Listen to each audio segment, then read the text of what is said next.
When I was in my early 20s, I had something resembling a cancer scare. I had precancerous cells on the cervix of my uterus, and I required a procedure called a cone biopsy. This is typically not a dangerous procedure, but afterwards one must take care to avoid interfering with the surgery site. No baths, no sex, and no heavy lifting. The prohibition I had difficulty sticking to was the no heavy lifting. I had a toddler. We heated the house by wood. 7 days after the surgery, I was hitching the baby on one hip and loading the wood on the other. I went to bed that night and awakened in a small pool of blood. When I stood, the flood of red grew. I held sanitary pads to myself, but they were spent in a very short time. I held baby diapers, then towels, and then glasses from the cupboard to myself to catch the flow. I realized I was bleeding to death.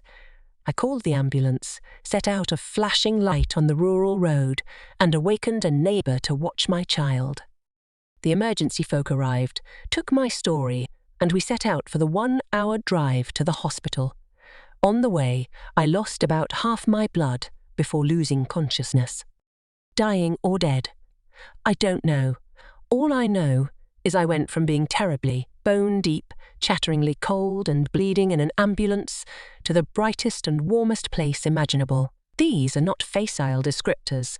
The light was like an explosion of golden yellow, accompanied by the most exquisite warmth. It is not enough to say it enveloped me. It was me, a mellow sun, a languor, all was one. It was the most sublime pleasure I have ever felt. I basked in this place, even as I thought I am dying. I thought of my death at the same time as I thought of my life, but I was not thinking. Everything was happening at the same time. The sensuous basking in this beautiful light, my death. I was afraid for my daughter. When the emergency medical technician waved an ammonia ampule under my nose, I came back to the ambulance and I gave them the phone number for my parents.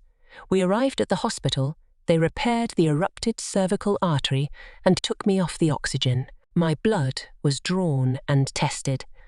My blood values were low, so they gave me 2 units of packed cells via a blood transfusion.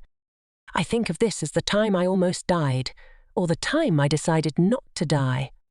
I am fascinated by the near-death experiences of others, the random firings of an under-perfused brain or heaven, tales of the light, the tunnel, and the beckoning figures.